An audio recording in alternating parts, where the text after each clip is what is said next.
Good morning friends. आज मैं class 9th का यूक्लिड की ज्यामिति का परिचय लेसन 5.1 का क्वेश्चन नंबर 5 लाया हूं। इसमें क्या दिया, प्रश्न 4 में सी रेखाखंड एबी का एक मध्य बिंदु कहलाता है। तो सिद्ध कीजिए कि एक रेखाखंड का एक और केवल एक ही मध्य बिंदु होता है।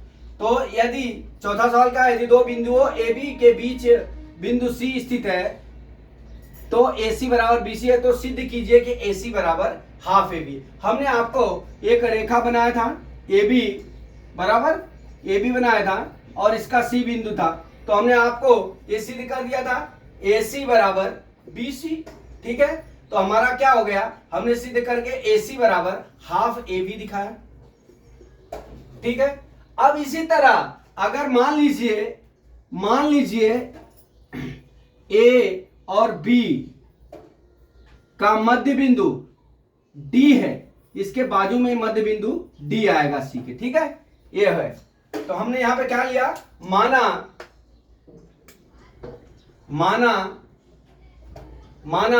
AB का मध्य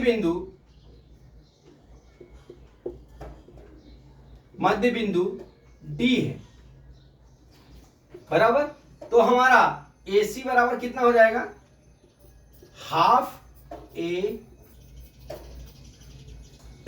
बी। AC बराबर अब हमारा AD हो जाएगा बराबर। AD बराबर हाफ AB। ये समीकरण नंबर हमारा 1 हो गया। जिस तरह से हमने ये बताया था कि AD बराबर हाफ AB हो गया। ठीक है, अब हम क्या करते हैं, अब यहां पे देख लीजिए हमने क्या किया, AC बराबर BC। तो AC बराबर क्या हो जाएगा, हमारा DC हो जाएगा। AC बराबर, जिस तरह AC बराबर BC हुआ इसलिए AD बराबर DC हो जाएगा। इसलिए यहां पे चूंकि AD बराबर क्या हो जाएगा हमारा DC, AD बराबर क्या हो जाएगा हमारा DC।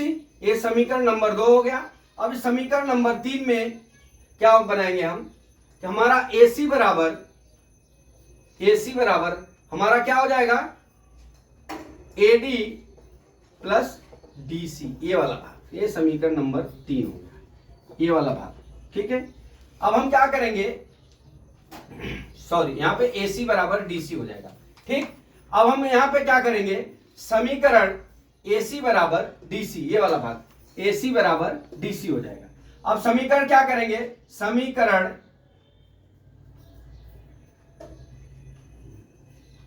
समीकरण दो और थर्ड की तुलना करने पर। ठीक है, अब यहां पे हमने गलत लिखा है कुछ, AC बराबर जो DC लिखा है ना दोस्त, यहां पे क्या हो जाएगा, AC बराबर DC नहीं होगा, AC बराबर यहां पे AD हो जाएगा।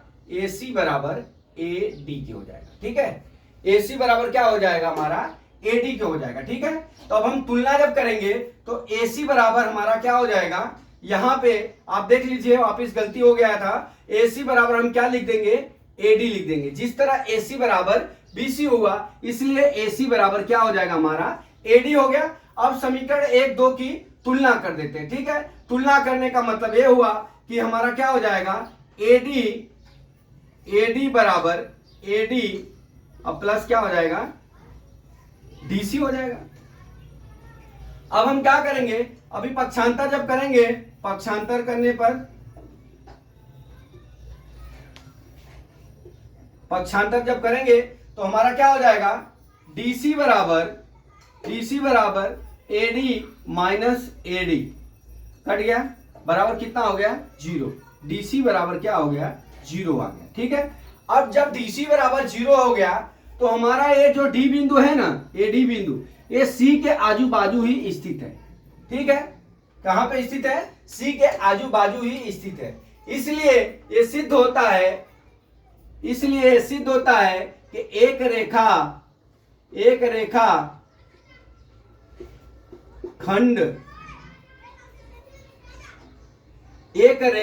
का केवल एक ही मध्य बिंदु होता है।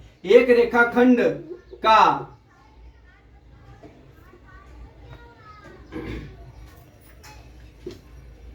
यहां पे लिखता हूं, इसलिए सिद्ध होता है होता है कि एक रेखाखंड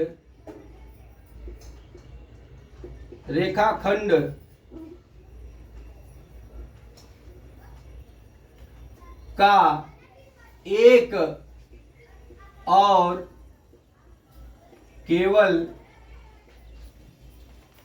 एक ही मध्य बिंदु होता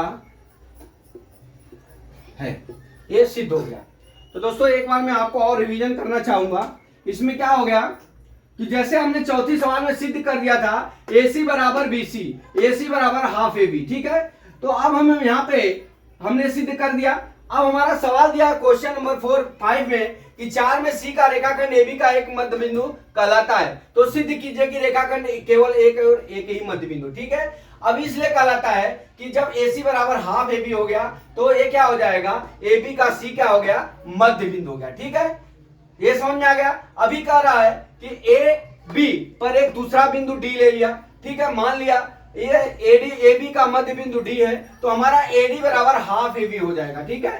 तो उसी तरह AC बराबर क्या हो जाएगा, हमारा AC बराबर हमारा AD हो जाएगा यहां पे। अब हम क्या करेंगे, AC बराबर AD प्लस DC कर देंगे, ठीक है। अब समीकरण 1 और 2 की तुलना कर लेंगे। जहां पे AC है वहां पे AD रख लिया। अब ये पक्षांतर कर लेंगे तो DC बराबर AD माइनस AD बराबर 0 हो गया। अर्थात क्या हो गया, 0 का मतलब ये हो गया जो D बिंदु है ना, इस C के आजू बाजू ही स्थिति है। इसलिए सिद्ध होता है कि एक रेखाखंड का केवल एक ही मध्य बिंदु होता है। तो दोस्तों आशा करता हूं कि यह सवाल आपको समझ में आ गया होगा।